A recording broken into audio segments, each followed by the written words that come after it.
கெட்டவன் கிட்டிடில் கிட்டிரும் ராஜயோகங்கிறான். அதாவது குரு பகவான் கடகத்தில் ஜென்ம குருவாக வராரு, உச்சபட்சமாக இருக்கிறதுனால ராஜயோகங்களை கொடுக்குறார்.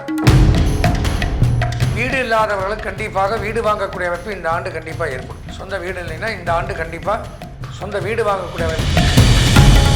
ஜென்மத்தில் குரு வந்தாலும் கடகத்தில் குரு உச்சமடைகிறதுனால உச்சபட்ச நன்மைகளை செய்வார். அன்பார்ந்த எங்களுடைய டிவோட்டினேஷன் தமிழ் தொலைக்காட்சி நேயர்களுக்கு உங்களுடைய ஜோதிட ஆச்சாரியர் ஜோதிட குரு சிவஸ்ரீ சரவணமாணிக்க சிவாச்சாரியர், முதல்வர் காஞ்சி காமகோடி பீடம் வேத சிவ ஆகம பாடசாலை சங்கரமடம் காஞ்சிபுரம்.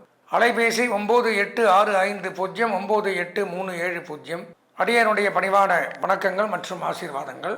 புனர்பூசம் பூசம் ஆயில்யம் ஆகிய நட்சத்திரத்தில் பிறந்த கடகராசி நேயர்களுக்கு புத்தாண்டு ராசி பலன்கள் அப்படிங்கிற தலைப்பில் 14/4/2026 ஏப்ரல் 14 தமிழ் புத்தாண்டு, அதாவது பராபவ வருஷம் அப்படிங்கிற ஆண்டு பிறக்குது. இந்த பராபவ வருஷத்தில் கடகராசிக்கு எப்படி இருக்குது அப்படிங்கிறத தான் நம்ம இப்போ பார்க்குறோம். கடகராசி அப்படிங்கும் பொழுது கடந்த பாவர் என்ற 3 வருஷமாகவே ரொம்ப கஷ்டத்தில் தான் இருக்கீங்க. ஏன்னா 12 குரு விரயம், 2ஆம் இடம் குடும்பஸ்தானத்தில் கேது, அஷ்டமச்சனி, இப்படியெல்லாம் பல தொல்லைகள் இருக்கீங்க.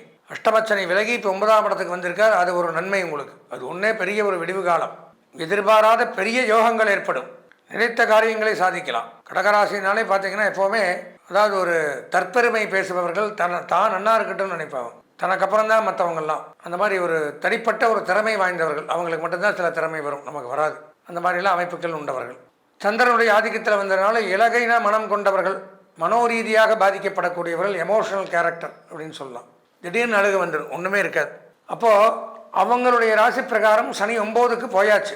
9ல் சனி இருக்கிறதுனால யோகங்கள் பாக்கியங்கள் ஏற்படும். தொழில் ரீதியான முன்னேற்றங்கள் வரும். உத்தியோக உயர்வு, பதவி உயர்வு, சம்பள உயர்வு, பாராட்டுக்கள்லாம் குவிந்த வண்ணவன். அது அரசாங்க பணியில் இருந்தால் என்ன சிறப்பு. அரசாங்க பணிக்காக காத்துன்னு இருக்கிறவங்களுக்கு அந்த அரசாங்க பணிங்கிறது கிடைக்கும். ஏற்கனவே அரசாங்க பணியில் இருக்கக்கூடியவர்களுக்கு அதுவும் நன்மை. நான் சொன்ன மாதிரி பதவி உயர்வுகள், மேலதிகாரிகள்கிட்ட பாராட்டு, திடீர் ப்ரமோஷன், இன்க்ரிமெண்ட் இதெல்லாம் கிடைக்கும். குறிப்பாக இந்த இரும்பு சம்பந்தமான தொழில் பண்ணுறவங்க, வாகன நடத்துனர்கள், வாகன ஓட்டுநர்கள், பணிமனை வைத்திருப்பவர்கள், டிராவல்ஸ், கால் டாக்ஸி, வாகன பணிமனை, ஆட்டோமொபைல்ஸ் பிஸ்னஸ் பண்ணக்கூடியவர்கள், இரும்பு சம்பந்தமான தொழில்கள், எஃகு, கனிம வளங்கள், உரம், ரசாயனம், நிலக்கரி சுரங்கங்கள், இதெல்லாம் எலக்ட்ரிக் பல்புகள், மின்விசிறிகள், இந்த மாதிரி உபகரணங்கள்லாம் வியாபாரம் பண்ணக்கூடியவர்கள், இவர்களுக்கெல்லாம் மிகச் சிறப்பாக இருக்கும். ஆன்லைன் பிஸ்னஸ் சிறப்பாக இருக்கும். பங்கு வர்த்தகம், ஷேர் மார்க்கெட்டிங் சிறப்பாக இருக்கும். பட் அதே சமயம் கடகராசி அப்படிங்கும் பொழுது இந்த பராபவ வருஷத்தில் குரு பகவான் ஜென்மத்தில் வர்றார். இவ்வளோ நாளாக 12ஆம் இடம் விரயத்தில் இருந்தார். இப்போ ஜென்மத்தில் வர்றதுனால ஜென்ம குரு ராமர் வனத்திலேன்னு பழமொழி. அலைச்சலும் வேதனைகளும் துன்பங்களும் அதிகரிக்கும். கடகத்தில் குரு உச்சம், அதனால் நன்மைகள் அவ்வளவா நடக்கும், தீமை செய்ய மாட்டார். ஜென்மத்தில் குரு வந்தாலும் கடகத்தில் குரு உச்சமடைகிறதுனால உச்சபட்ச நன்மைகளை செய்வார். கல்வி பயிலக்கூடிய மாணவர்கள் முன்னேற்றத்தை அடைவார்கள். கல்வித்துறையில் சிறந்து விளங்கலாம். கல்வி கூடங்கள், கல்வி சாலைகள், கல்லூரிகள், தட்டச்சு, சுருக்கெழுத்து அகாடமி, டுட்டோரியல், பயிற்சி நிறுவனங்கள், இந்த மாதிரி எது இருந்தாலும் அதை நடத்தக்கூடியவர்கள், படிப்பவர்கள், உபாத்தியாயர்கள், ஆசிரியர்கள், இவர்களுக்கு நன்மை. அதே மாதிரி வீடு இல்லாதவர்களுக்கு கண்டிப்பாக வீடு வாங்கக்கூடிய அமைப்பு இந்த ஆண்டு கண்டிப்பாக ஏற்படும். கடகராசிக்காரங்களுக்கு வீடு இல்லை, சொந்த வீடு இல்லைன்னா இந்த ஆண்டு கண்டிப்பாக சொந்த வீடு வாங்கக்கூடிய அமைப்பு ஏற்படும். திருமண பேச்சும் கைகூடும். கெட்டவன் கிட்டிடில் கிட்டிரும் ராஜயோகங்கிறான். அதாவது குரு பகவான் கடகத்தில் ஜென்ம குருவாக வராரு, உச்சபட்சமாக இருக்கிறதுனால ராஜயோகங்களை கொடுக்குறார். திருமண பேச்சு கைகூடும். விரும்பிய வரனை அடையலாம். வீட்டில் 60ஆம் கல்யாணம் நடத்தி பார்க்கலாம். கல்யாணம், காது குத்து, இந்த மாதிரி என்னென்ன சீமந்தம், வளைகாப்பு, 60ஆம் கல்யாணம், 80 சதாபிஷேகம், இந்த மாதிரி சுப நிகழ்ச்சிகள் நடத்தலாம். சுப நிகழ்ச்சிகளில் கலந்துக்கலாம். கோவில் கட்டி கும்பாபிஷேகம் பண்ணலாம். அதே மாதிரி பார்த்தீங்கன்னா அழகு கலைத்துறை, அழகு நிபுணர்கள், இவர்களுக்கு நல்லது. உணவு மற்றும் சுகாதாரம், காவல்துறையில் பணியாற்றக்கூடியவர்களுக்கு நன்மை. பெண்களுக்கு அதிக நன்மைகள் ஏற்படும். இருந்து வந்த கடன் தொல்லைகள் அறவே விலகும். எதிர்பார்த்த காரியங்கள் நிறைவேறும். எதிரிகள் அழிவார்கள்.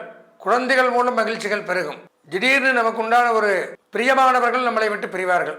ஜாக்கிரதையாக இருக்கணும். நண்பர்களாக இருக்கட்டும், உறவினர்களாக இருக்கட்டும், நமக்கு வேண்டப்பட்டவர்கள் நம்மளை விட்டு பிரியக்கூடிய அமைப்பு உண்டாகும்.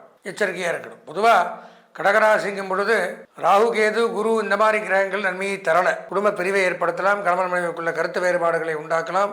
இப்படித்தான் இருக்கு. இருந்தாலும் சொந்த ஜாதகத்தை ஒரு முறை தவறாமல் பார்க்கணும். பார்த்தா தான் இந்த புத்தாண்டு நாட்சி நமக்கு ஏதாவது மாற்றங்கள் வருதா, ஏதாவது கிரகங்கள் பயிற்சி ஆகுதா, மாற்றங்கள் உண்டாகுதா அப்படிங்கிறத தெரிஞ்சுட்டு சொந்த ஜாதகத்தை பார்த்து பலனடையுமாறு கேட்டுக்கொண்டு இந்த ஆண்டு ஒரு 90% நன்மைகள் கடகராசிக்கு ஏற்படுது. இந்த ஆண்டு அதிர்ஷ்டமான வண்ணம் வெள்ளை, அனுகூலமான திசை மேற்கு, அதிர்ஷ்டமான எண் 5, வணங்க வேண்டிய தெய்வம் பார்வதி அம்பாள். அன்பார்ந்த நேயர்களே, நம்ம டிவோட்டினேஷன் தமிழ் தொலைக்காட்சியின் வாயிலாக இதுவரை இந்த தமிழ் புத்தாண்டு அப்படின்னு சொல்லக்கூடிய பராபவ வருஷத்தினுடைய 12 ராசிகளுக்கு உண்டான பலாபலன்களை தெளிவாக விரிவாக பார்த்தோம். அதாவது ஒவ்வொருத்தருக்கும் எப்படி எப்படி இருக்கு, அவங்க என்னென்ன பண்ணணும் அப்படின்னு நான் எப்பவும் சொல்றது தான். இப்போ நாங்கள்லாம் சொல்றது அப்படிங்கிறது இந்த பொதுப்படையா கிரகங்கள் எங்கெங்க இருக்கோ அதை வச்சு இது இப்படி நடக்கலாம், இப்படி நடக்கும் அப்படிங்கிறத ஒரு காம்பவுண்டா ஜென்ரலா பொதுவாக தான் நாங்கள் சொல்லிட்டு வரோம். இது ஒரு 10% சில பேருக்கு சூட் ஆகும், 10% தான் இதனுடைய பலன்களை நம்ம எடுத்துக்கணும். மீதி 90% பலாபலன்கள் அவரவர்களுடைய சொந்த ஜாதகத்தை மட்டுமே பொறுத்தது.